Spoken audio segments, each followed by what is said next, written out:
Welcome to Back in the Box, your weekly dose of discussions and stories shared about how we felt we were kept in certain boxes in our lives by society and close family members who expected us to sit in a box and stay in it. In our podcast, we aim to lift the lid on all the times we try to break out of boxes. I'm Em. And I'm Z. We are both British South Asian women and are lifting the lid on all of our personal experiences and doing so as two friends having a light-hearted conversation.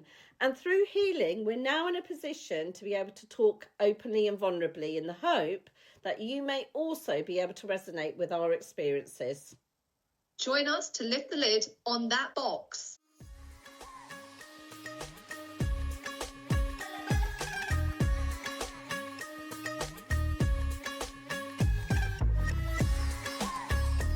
Let's really start from the ground up. As we all know, it's all about expectations in terms of what our parents wanted marriage to look like for us. Did you want to start, Em? Yeah, sure. My parents, they had an arranged marriage themselves. Well, they didn't see each other until the day they actually got married. A bit like that program, Married at First Sight. They were ahead of the game with it. Their thinking was based around everyone else was doing it in the community. So really, they brought that to how they thought about how they wanted their children to get married. And one of the main things for them was religion and at that time, caste as well. A huge barrier and a box, you know, that traditional way of finding a suitable person to marry based on the things like we've done back home in India. That's what they wanted.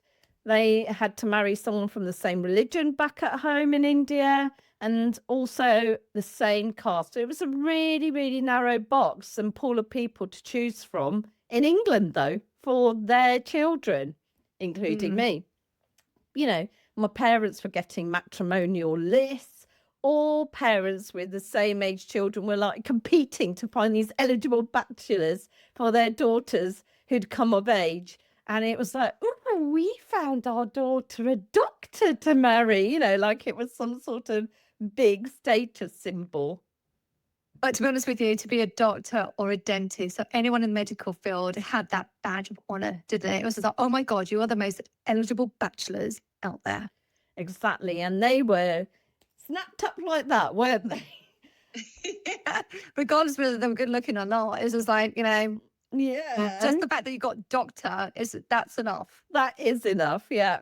But the other thing that they were worried about for us was being left on the shelf. So there was this huge urgency that once my child has finished university, that we must start our search for these eligible bachelors. So you're 21 and you don't want to be left on the shelf because if you get past 24, no one will want to marry you. Oh, the shame of it all. That's what they were thinking. And also, I guess, looking back subliminally, they were thinking, actually, we're good parents if we get you married off in the time frame and get you settled down into married life. Possibly they're thinking, oh, if our daughter's a spinster, she might stray and lo and behold, find someone on her own. Oh, the shame of it. Let's make sure she's on that righteous path. So my dad had many arguments with me and he had also ingrained in me, tera muh bahut khulla hai, tera kadi bhi nahi vyah kamyab hona. Your mouth, you've got such a big gob, you will never be successful in marriage. And, you know, I had this really stubborn and determined streak in me to want to prove him wrong. And I had this phrase, and my family still laugh about it, I will. And I will be successful. I am going to prove you wrong. I will be successful in marriage. I know. Carry that. Yeah, no matter what. So, yeah. Oh my gosh. I know. So still heartbroken because, like I said in the previous episode, I'd lost my best friend who I told everything to, my soulmate at university. And it was like a grieving process for me. It lives with you for life when you have found your soulmate and you have to leave them for no reason but because of these constraints that my parents had. And it was like a big weight and a bereavement. and cutting off my emotions and closing my heart, sort of detaching my emotions really made that process more bearable for me. What were the expectations from your parents in terms of marriage, and what did they look like for you, Z? You know, to be honest with you, I think it was probably the same from my mum, at least. Like, she wanted me to have an arranged marriage. She wanted me to marry a doctor that we had that were in a part of our cousins. Whereas I think my dad was quite progressive in his thinking. So I think if we wanted an arranged marriage, I would have got one at 18. We had suitors come round at 15, like I said before, who were doctors and dentists, who were part of the extended family in terms of cousins. So they were there. My dad just never took them up. He just delayed it and delayed it. And I think he did that for a reason. The fact that he gave me my freedom to go to university wasn't a way of him saying, I don't want you to be part of this arranged marriage. I don't think he ever thought for 1 second that I would stray, you know, or I would marry my husband now at all. You were the golden girl after all, weren't you? I was that golden girl. I was 100% that golden. And I was the golden girl in my dad's eyes as well, you know. So for him, he just never thought that I would do anything against him. So he gave me that level of freedom and he never got me married. Whereas my mum, if she had the power, she would have got me an arranged marriage and she would have cared about my well-being or my health or my physical health. It would just be perception. Same, really, yes, for my parents. And wow, I had prospective suitors lined up for me. My parents actually went on these matrimonial lists. It was like a little mission for them. And word of mouth from extended family, where are these eligible bachelors of the right religion and caste? They had to fit in that box. Then came the trips to the prospective suitors. I said to my parents, if we're going to do this, I'm definitely not doing it the long-winded way, which was like parents would meet each other first and then the guy and the girl would get to see each other. I went, no way, Jose, am I going to do that. One trip is all I agreed to. So probably feeling quite aggrieved by it, but knowing that there was no other way to get me on board, they agreed to it. So that's when the travels to the different suitors began. And I remember in particular, one of the trips, we went to Gravesend. It probably took about 3 hours from where we lived. And my dad was cursing. It was such a long journey. And I sat there once we got to the house and saw the parents. And then the guy came in and one look. I mean, I was all about looks at that time. In my head, I was thinking, I'm going to have to wake up with this guy every morning. So he better look good. If I don't find him physically attractive, it's a no-go for me. 100%. I can totally get that. It's just like, you know, you're waking up to this guy, this person every day. Oh, and Z, I saw the guy and I was like, no, kill me now. I turned round to my mum and said, I want to leave. And my dad, was he that ugly? well, you know, he definitely not a look at her. Let's put it that way. Let's be polite. He wasn't a look at in my eyes. He might be in somebody else's. Oh, and my dad eyeballed me, and I just sat there making no eye contact with this guy. And his parents were like, "Go on, you two, go off, go and have a chat in the other room." And I looked at my dad and went, "No. It's okay. I'm all right. No, thank you." And my dad was absolutely livid with me. He just smiled at the parents and said, "She's a bit shy." But in the car on the way home, I got such an earful that we'd gone all that way. And the least you could do is talk to the guy. And I was like, no, what's the point if I didn't like him? So... Do you think they could have saved time if they actually had photos? Do you know what? That would have been a really good idea. I don't know why that didn't happen. You're right. Why didn't that happen at that time? Why did that not happen? Definitely missed a trick there, didn't we? Oh, and then another visit. I distinctly remember going to Nottingham and I had great fun traveling around the country being paraded off. No, I didn't really. But my dad did try and persuade my mum that I should wear Indian clothes, to look like a good little Indian girl with traditional morals and values. And I was like, no, that's not happening. Thank you very much. Anyway, this time the guy seemed okay. So I thought, okay, yeah, I'll have a chat with him in the kitchen while the parents were chatting in the living room. And he told me he had one great love of his life. And I thought, yeah, he's going to tell me he doesn't want to get married and that he's already got someone in mind. Secretly, I thought, thank you, God, that's brilliant. And then he went on to tell me she slept in his bed with him. And I'm like, okay. And his beautiful love of his life was called Glubble, the Alsatian. Glubble meaning rose. So, Oh my. he said, Okay. if a girl doesn't love her, this lovely Glubble Alsatian, then I can't marry her. So I am totally scared of dogs.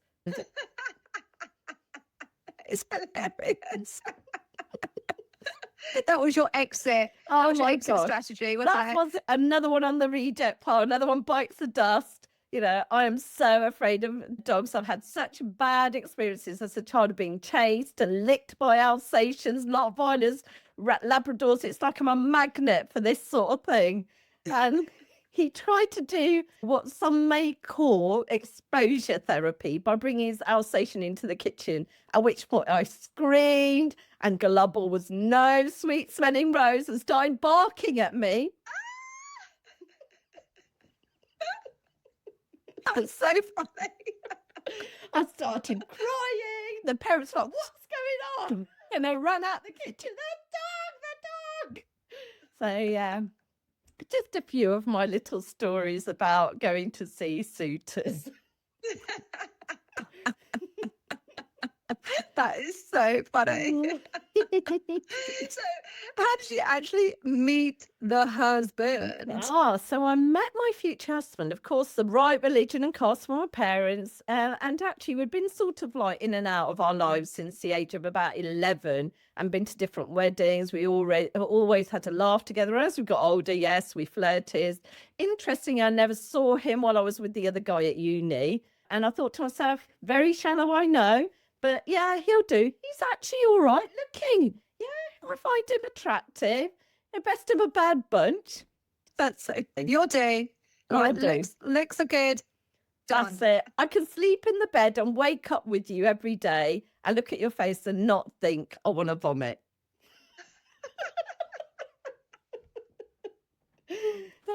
Did I look in depth at his personality? No. Did we have lots in common? No. Did we have a deep connection? No. But the man looked good. But the man looked good. It was all about Okay. lust, wasn't it? Did I really get to know about his background and relationships with his family? No. Was he alive? Yeah. Did he look interested in me? Yeah. Did he suck up to my mum and dad? Hell yeah. And did everyone around him like him and say good things about him? Yes. So we met when we were older, after I was 21, we went for a drive.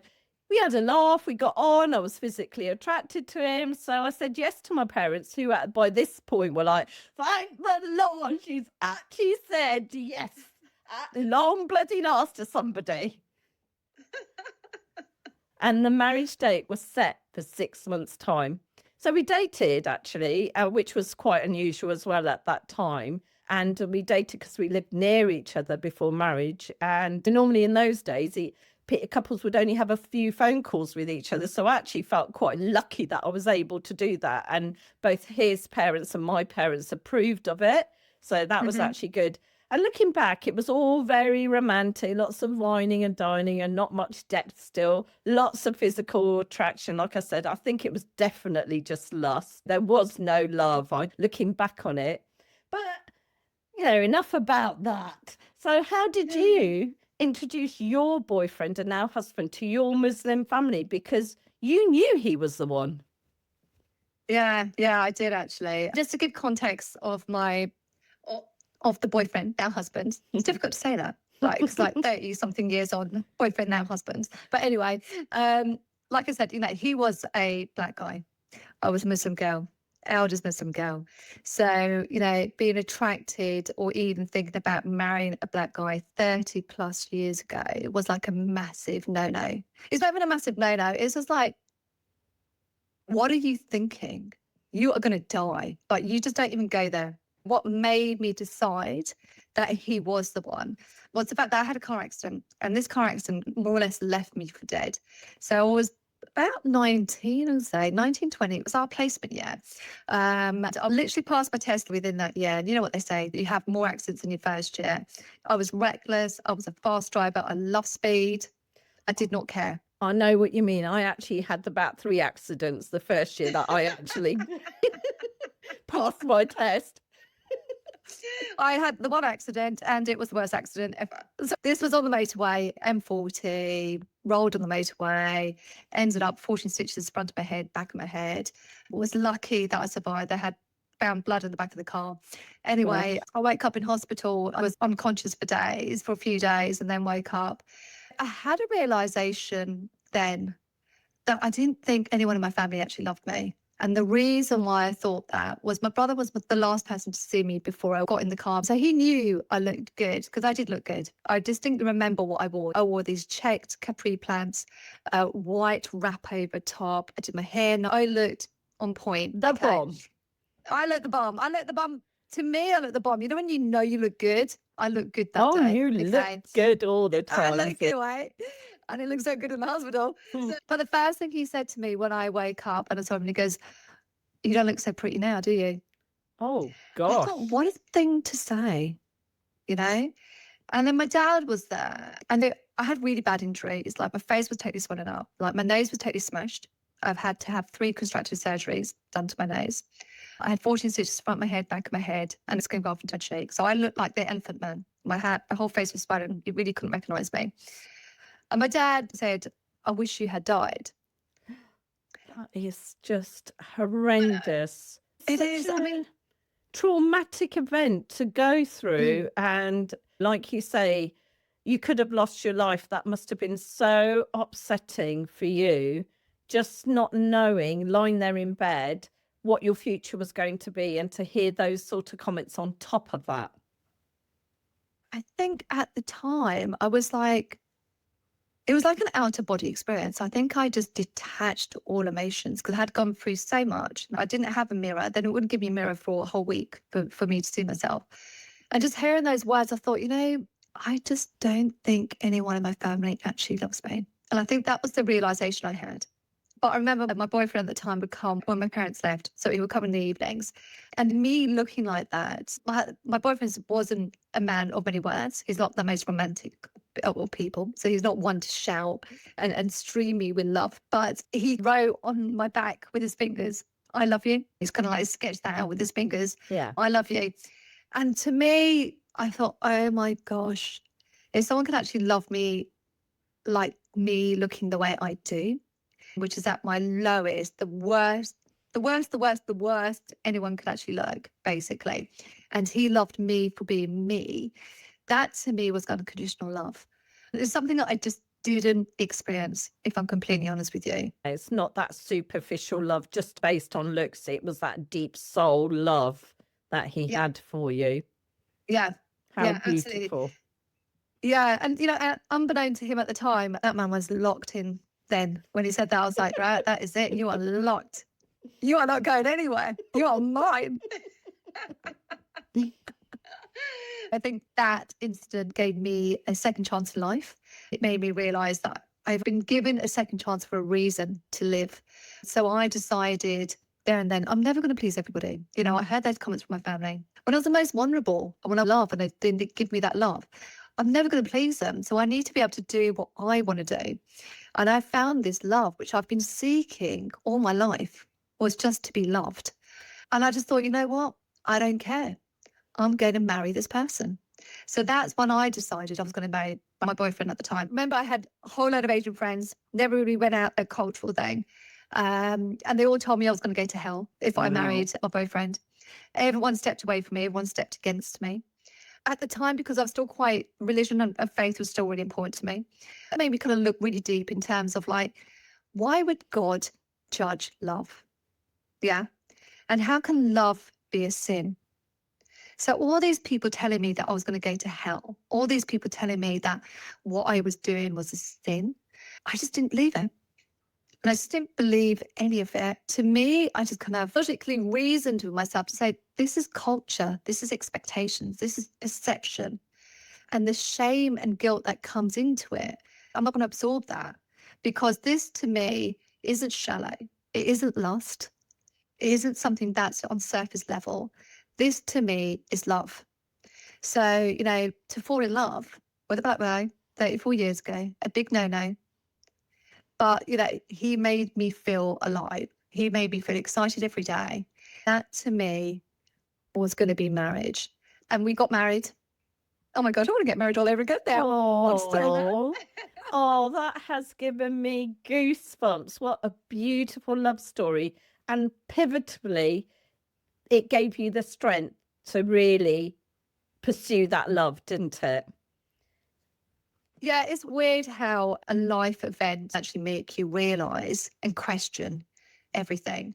And I don't think you should take such a big life event where it's almost death that comes to you or close to you that makes you wake up. But yeah, it did. But, talking about weddings and, all that sort of thing. Oh, yes. Tell me about what was the wedding like for you? Yeah, wow. That program, Big Fat Gypsy Weddings? Well, I got a big fat Indian wedding. Oh my goodness. So that wedding was planned in the next 6 months after I said, yes, this is the person I'm going to marry, a Punjabi Indian wedding. And they are a big affair, as you know. I mean, they're always banging, and the drink, the bungalow, the vibes, they are like buzzing events. And this was not organised by me or my fiance, but my parents. So I had nothing to do with the wedding organisation. They went into overdrive. I mean, buying bottles of whiskey, Bacardi, vodka, Coke, the juice cartons and boxes of crisps ready for the weddings. Do you remember going to the weddings where they had all these tables strewn with the crisps and all the drinks just laid out? And the guest list was also not decided by me. It was decided by my parents. And they invited the whole of my dad's Bind village. So we had the village there. People that I didn't know, but in my parents' side would have taken offence if they weren't invited. So the numbers at the wedding, due to the capacity of the hall, was around 300. And of course, taking out the numbers for the groom's side and my parents' friends and relatives, well, that left about 5 friends that I could invite. 5 out of 300. What the hell? I know. I can honestly say, though, I wasn't bothered. And nor did I really care about the wedding arrangements. It was what was expected. And because I was going along with the whole thing, I just went with it. I enjoyed all the lead up to it, don't get me wrong. It was what I'd seen on TV and Indian films, all the excitement of buying all the wedding gear. My dad's one piece of advice was keep your mouth shut if you want this marriage to be successful. Don't be arguing like you do with me. I wouldn't call your dad the ideal matchmaker, would you? Not really. I mean, you like to give me marriage little advice. Nuggets of useful, and I'll put that in inverted commas, advice. So the day went really well, except for the part with the small hit of the fire alarm going off in the middle of the ceremony. And then it came to saying goodbye to my parents. And I think it really hit me then. I was like, oh my gosh, I'm actually going to be living with him and his family in their house. And I don't think I'd really considered the implications or the repercussions or anything about that at that point in time. I know that sounds really weird. And also the fact that I was expected to behave like a daughter-in-law in the house now, not just someone who was used to popping in and out like when we were dating. Wow, that sounds pretty scary, if I'm completely honest with you. It was the scariest feeling ever. And I felt all on my own. What was your wedding like then, Z? Nothing like yours. it was like me, myself, and hubby. So it was like really peaceful. I think because both of us came from like two different faiths. So his mum was a devout Christian, and my family obviously were Muslims. So to both of them, we were going to go to hell, to be honest with you. And his dad was really good. His golden nugget of advice to my husband was, if you marry a Pakistani or an Indian girl, you're going to get chopped up. So I think I thought, he was right. Well, both the dads had great nuggets of advice, didn't they? They did. But for them to say I was gonna, that line is as long as my arm, of people telling me I was going to go to hell. I lost close friends who didn't want to associate themselves with me. When I graduated, I moved straight into London. I didn't want to risk getting a Brummie accent because we were in uni in Birmingham. So I wanted to get out into London straight away. For me, actually graduating and knowing that I wanted to marry my boyfriend, I didn't want to lead a double life. Like, out of respect, I knew the best decision for me was to tell my parents straight away. Like, I wasn't moving back home. I was moving into London with him. And I didn't want anyone finding out about us and going back to my parents about it. I wanted to be the person that told them straight away. So deep breath. And I remember this was a big day. Yeah. I remember it was like yesterday, but I went straight to my dad to let him know that I had a boyfriend and I'm going to get married. You were really strong to be so upfront about what you were doing, because as we know, many people in our culture either run away or hide it from their parents, don't they? Yeah, they do. And I can see why. And I totally get it, Absolutely. But I totally get it. But I just had this really strong feeling inside me that I knew what I was doing was right. And it comes back down to, would God judge love? And I was so strong in my belief that he wouldn't. And what I was doing was not a sin, it was cultural. So for me, it was like I needed to give my dad that level of respect because he's given me so much. So I needed to give him that respect. It didn't go down too well, if I'm completely honest with you. He was very much like, I'll give you anything, because money was always a way to buy people off. I would give you anything if you didn't do this. At the time, it kind of felt like I was picked some random black guy off the road or something. But, and I said, no, I don't want anything from him. So for me, it was just like, this is what I'm going to do. I don't want to bring shame to you or shame to the family. Do you mean you didn't want it to be conditional? Yeah, basically. Because, with Asian upbringing, sometimes it kind of feels, it can be materialistic, like everything has to be perfect. So, with me wanting to marry my boyfriend, I wanted to make it very clear that I didn't want anything. Like nothing, basically. And if I brought shame to the family, I would be happy to exclude myself completely and walk away from the family. But my dad was very much, no, I don't want you to do that. You can come to the house, but you come to the house through the back door and not the front door. Wow. So at the time I was like, okay, that's a bit unusual. But I knew what the logic was, the fact that he would come out the front door, see me walk through the back door. So he would never greet me, but he would just see me walk through the back door. That was his way of still keeping me in his mind, or actually visibly seeing me without actually saying hello. Right. So that was his compromise. But back to the wedding, we had to get married in a mosque because I was Muslim. No mosque would touch us because they were like, unbelievers could enter the mosque, basically, because he wasn't converted Muslim, which I totally respected. But I still wanted to get married with an imam. So we found this imam in Baker Street, Marylebone in London. He owned a bookshop, but he did nagars in his bookshop in his basement, basically. I know, it was really bizarre, but I was like, okay, it's cool, it's pretty cool, okay. So then I tell my mum, and my mum and my two sisters came. She bought the rings for us, and we had our nagar done there. And my husband chose a Muslim name, and he converted to be a Muslim that day as well. So why did your mum approve of the marriage? It's a weird one, actually. I never really thought about that. Like the word approve. I think because it was a Muslim imam, and I think for her, because an imam had said, yes, I will marry you, that was good enough for her to say, okay, well, this marriage has been approved. In your faith? In our faith, yeah. So for mum to sort of say, okay, well, an imam who is then an educated, respected elder has approved it, there's no reason for me to disagree. Okay. So she came and we did the nagar together. But, it wasn't official. So for me, because it wasn't official, I didn't really want to go to the registry office. I didn't want to get married in a church. I was like, I'm not doing that in a church. Are you mad? I'm not a Christian. And religion was still quite important to me.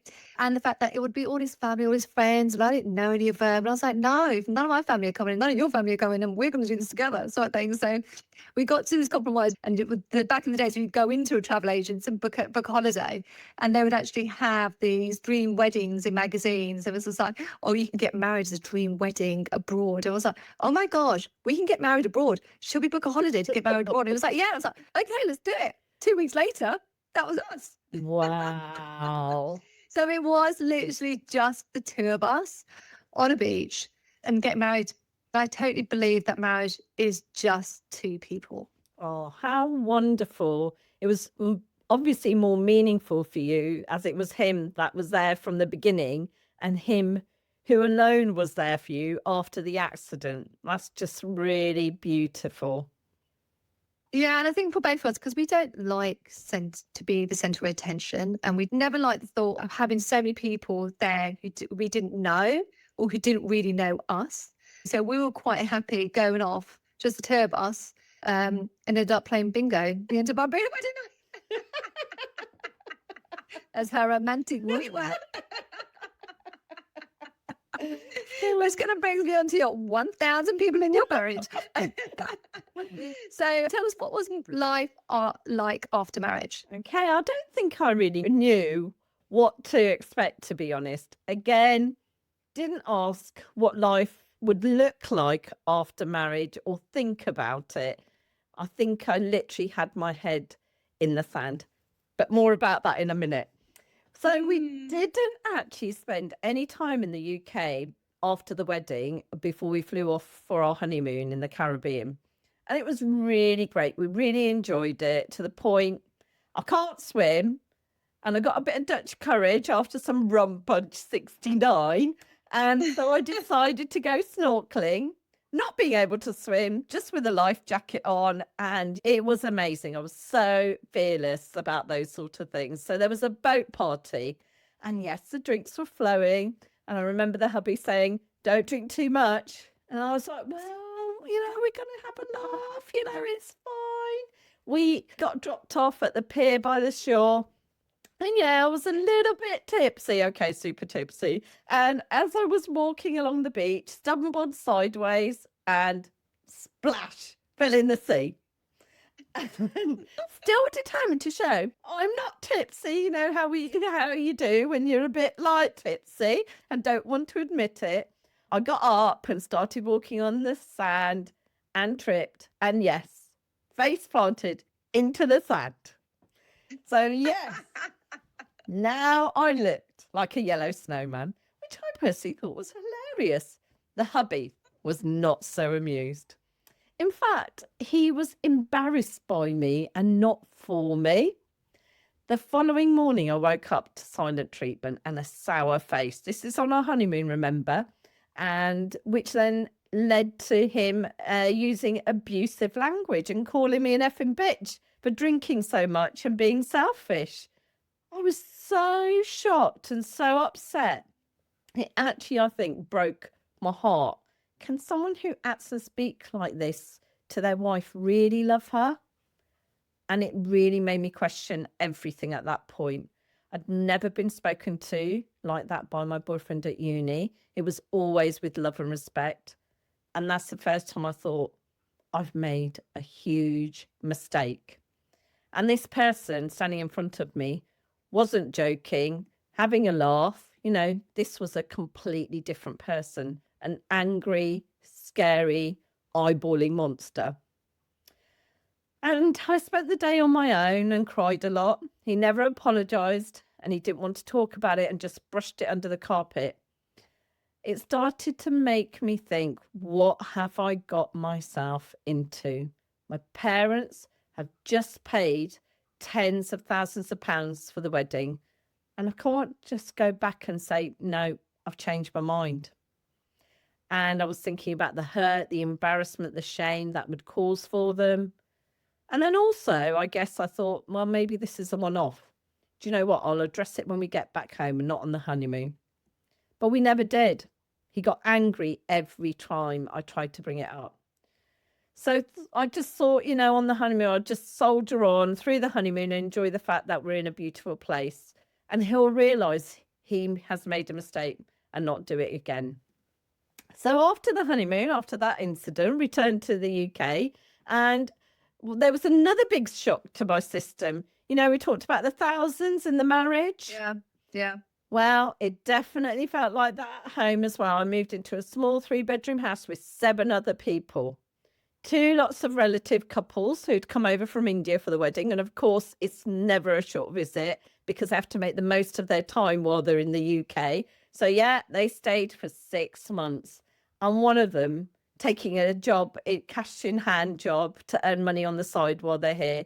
And I didn't know this, but a lot of people do this. It was all news to me.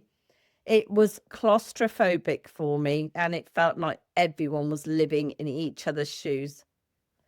And we got out in the evenings quite a bit, and that was also frowned upon. Newly wedded, and they're always out, they're never at home.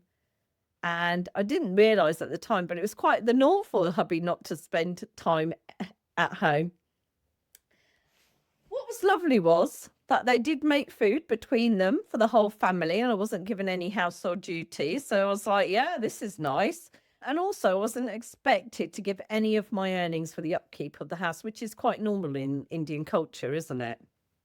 Oh, right. Yeah, I mean, I suppose that was quite lucky though, sort of thing, because at least that you were given it a little bit for yourself, as it were. So that kind of like independence. Yeah, that felt like my freedom. Yeah. So I was working, and again, this escape and that freedom in the evenings gave me that escape from the box that I was living in. I'd literally put myself back in a big box. I went to work, got home, and was expected to do burning help. I don't know if you know what that means, but it's like blessing by touching the feet of elders. So on my in-laws and the extended family elders, I had to put a junni, like a cloth on my head, with my work suit on as soon as I got in, because as soon as you see them when you enter the house, you're meant to do it as a sign of respect for elders. And I've literally felt like I'd gone back to the dark ages. And it made me realise that the family wasn't so liberal and forward thinking as I'd first come across. Those first sort of impressions were not real. Also noticed that the husband didn't really have anything of sentimental value in his bedroom. No photos. And there was nothing personal in there, which I thought was really, really odd.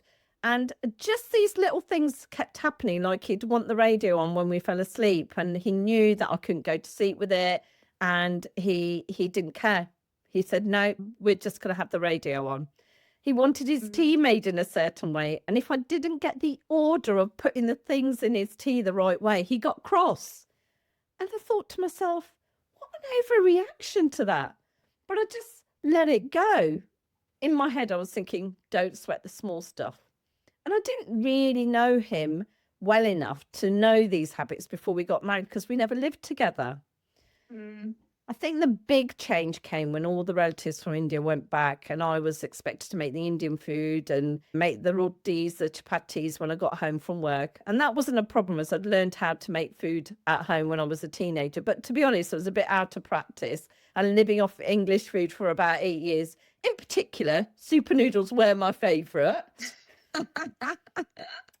But what I found really odd was that no one helped like my family did back home. My dad can cook and always help my mum in the kitchen. She was never on her own. Here, they all sat down to watch TV, and I was left in the kitchen on my own. And then things really started to change when the hubby expected me to get up at the same time as my in-laws at the weekend to make them tea first thing in the morning, as they were up early. And also he started going out by himself in the evening to the pub with his single mates till 1, 2 in the morning and getting really drunk, which I found out later was the norm for him before he got married. And I was expected to stay at home and keep the in-laws company. And to be honest, this in itself was really awkward. And as you know, so many shows, you don't know when certain scenes are coming up, uncomfortable sex scenes or intimate scenes in the programmes. And I didn't want to watch those with my in-laws. Yeah. So I used to be in the bedroom on my own, wondering, where is my husband? I want to be with him, but there's no way of contacting him because, again, there were no mobile phones back then. And when I addressed this behavior with him, he started swearing at me. And he actually ended up dragging me off the bed by my hair. And I remember screaming and crying, and I went to my father-in-law and I said, I'm going to call the police. That's physical abuse. And he begged me not to and told me, look, don't worry, he won't do it again. I said about him going out late at night, and he said, well, he's just out with his mate. He's not doing anything wrong. Basically condoning his behavior and giving him a free pass to continue, which he did. I, at that point, left the house and stayed with my sibling for about a week, and I wanted to leave him. And I knew I'd made a huge mistake. I mean, it literally just been about 3-4 months since I'd been married.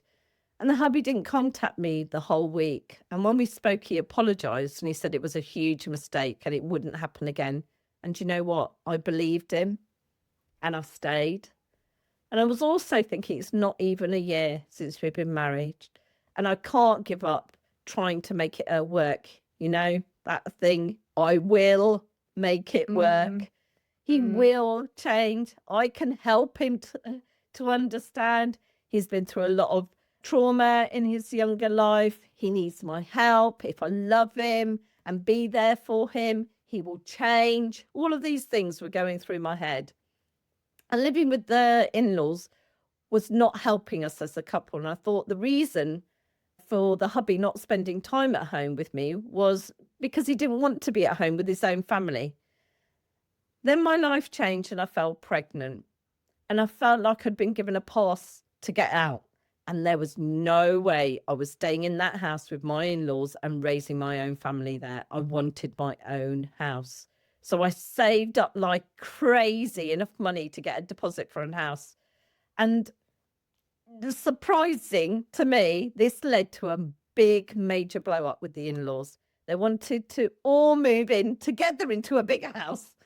And there was no way on hell and earth that this was going to happen. I thought, this is not only my passport out for me, but the hubby can actually feel less constrained and have more freedom by breaking out of that family box, because I thought that was why he was trying to go out so much and have the chance to actually build our relationship as a couple and a family together. I thought that he and I would finally be able to live happily as a family in our own home. So the compromise was to live near the family home, which we did. Wow. You know, to be honest with you, I can only thank you for sharing so openly. I'm sure this is going to resonate with so many of our listeners during that period of your life. Yeah, I think it's important for us to share not only the good, but also things which are quite emotional and traumatic. We can bring it out in the open and take it out of the box. And I'm not going to be quiet about it anymore. No, No. I don't think you should be. No. Okay. Was life a bit calmer for you after marriage? It was total bliss for me.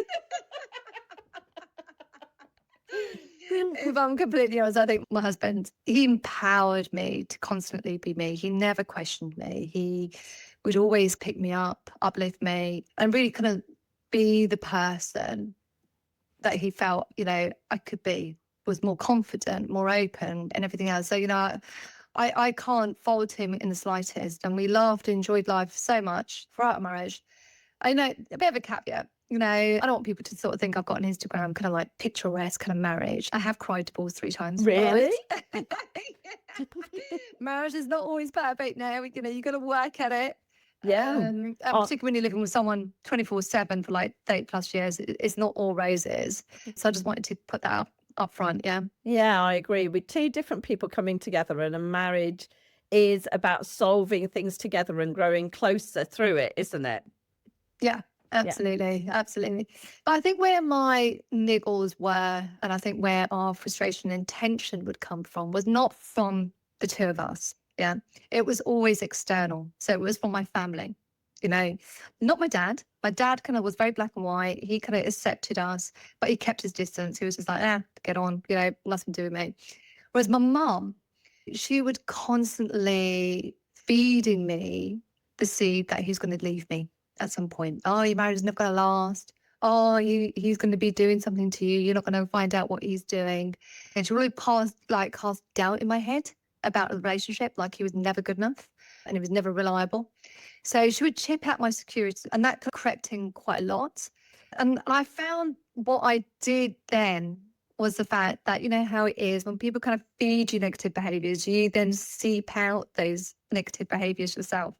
So then I became controlling, and I would check when he was going out, what time he was going out, who he was going out with, what time he was coming back, because I was fed all these insecurities, and I had all these insecurities inside me. So I kind of like caged him, which was really, really bad. My brother, he himself was quite close-minded. He surrounded himself with equally minded twats, if I want to be honest with you, who were very traditional. They would discuss doing an honor killing. This is before we got married, like maybe ship me to Pakistan and leave me there, or worse. Who did he think he was? The marriage Gestapo police? Like, seriously, yeah. I mean, he was just a twat, if I'm honest with you. I mean, luckily my dad could have intervened with my brother. And I remember him telling my brother that if he even laid one hair on my head, he personally would kill him.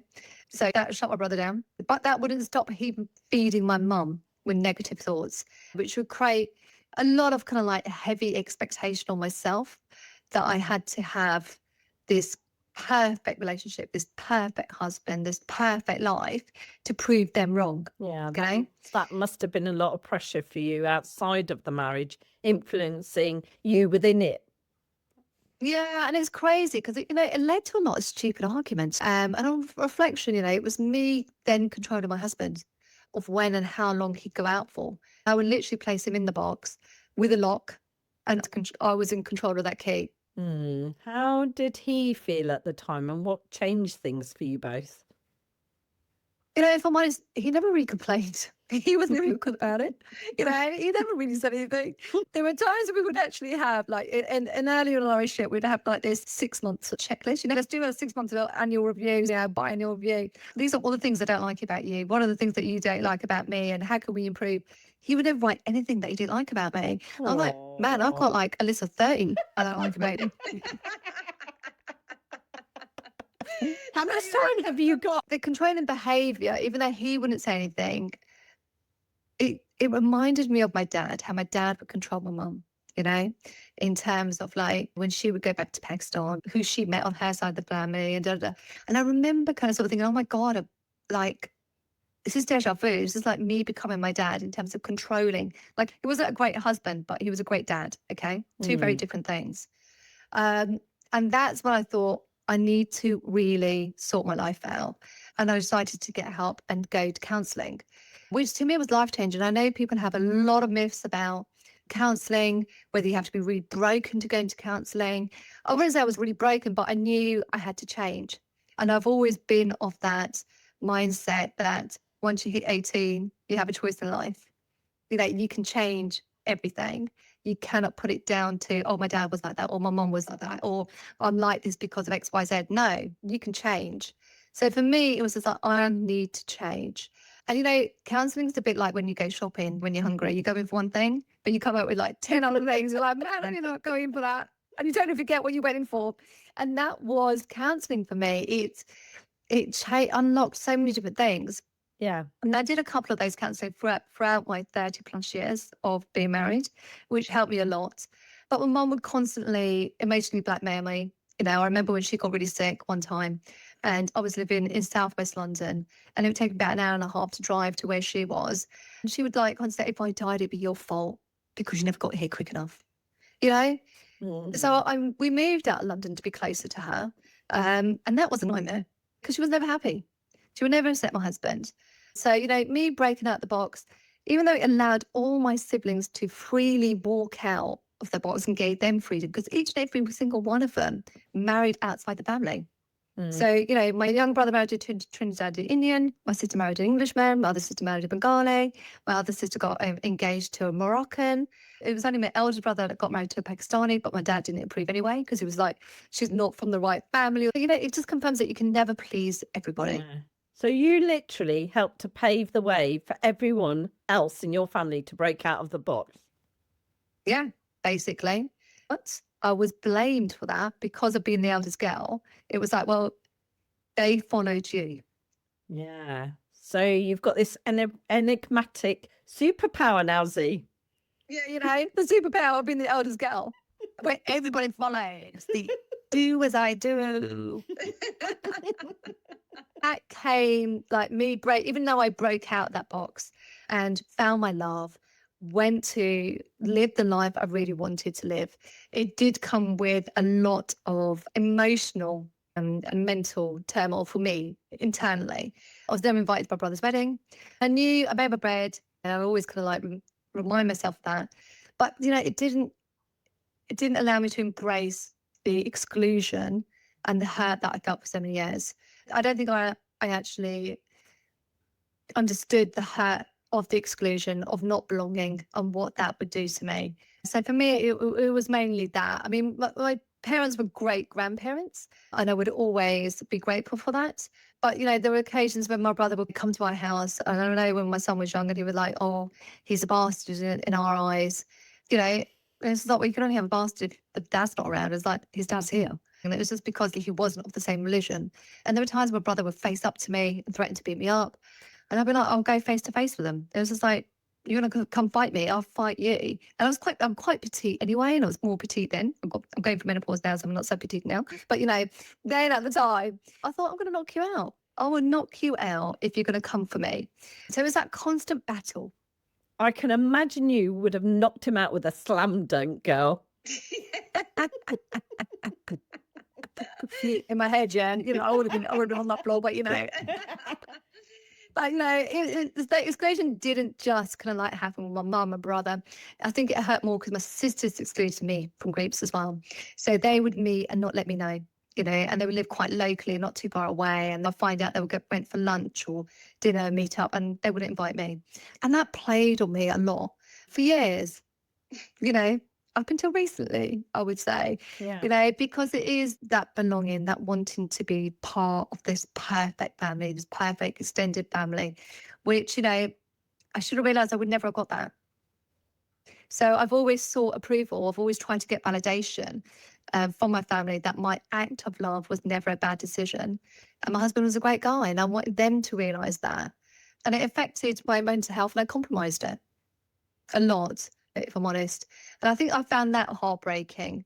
You know, looking back now, I just wish I never put myself in those situations.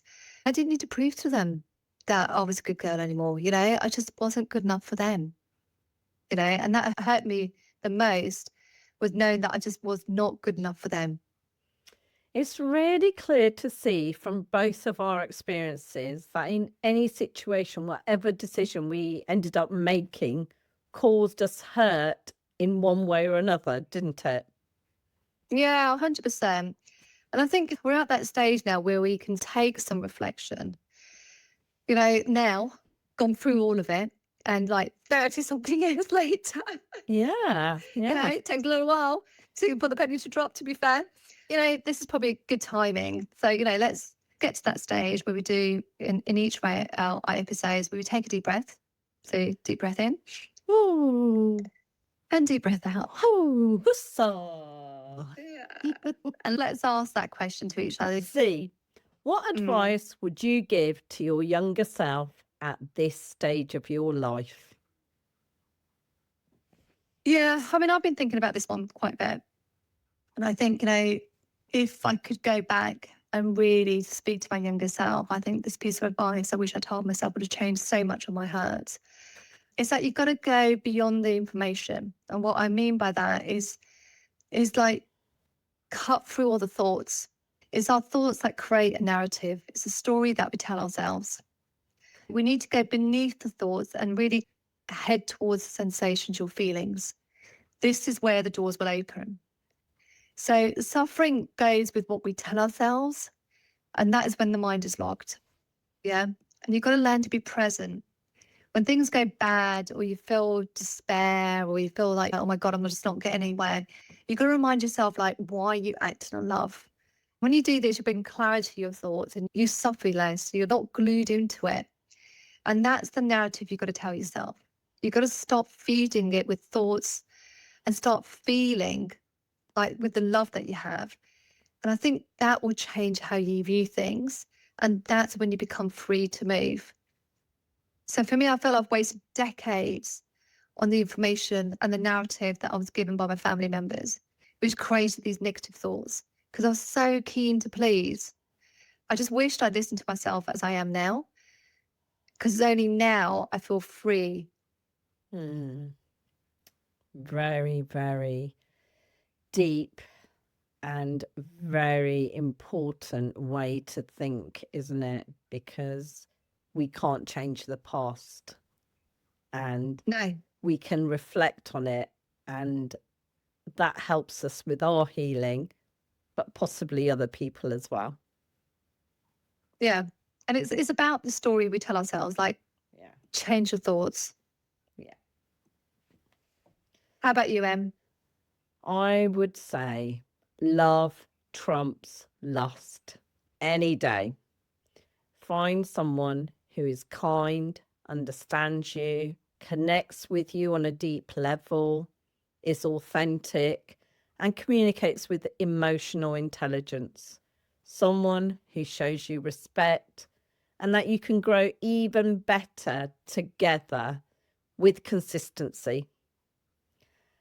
Take your time finding the person you want to spend your life with, and don't settle for anything less than you fully deserve. Don't let your fears, your head, stop you from acting on your own gut instincts. If it doesn't feel right, it isn't right. Listen to the signs in your body.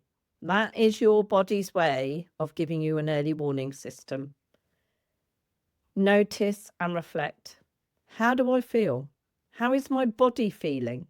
If it feels ill, a bad person makes you unhappy, scared, these are warning signs. A red flag is a red flag is a red flag.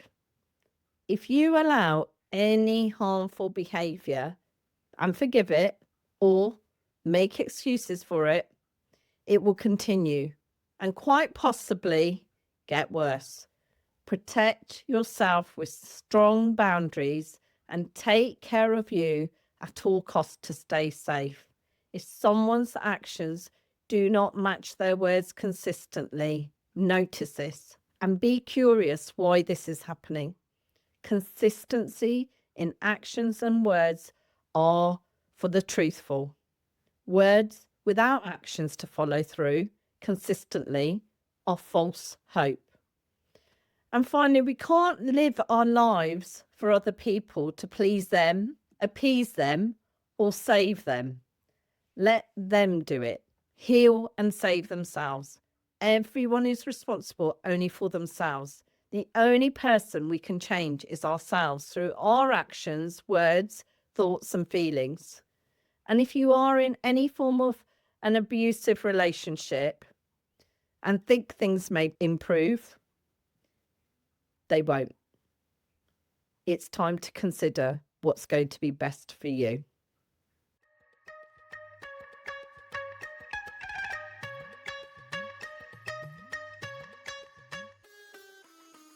We would love it if you could click the subscribe button and add your comments and share us with as many people as you feel would enjoy our discussions and stories. We would so love to hear your stories. So email us anonymously with your first name, any stories about being in the box and getting out of that box.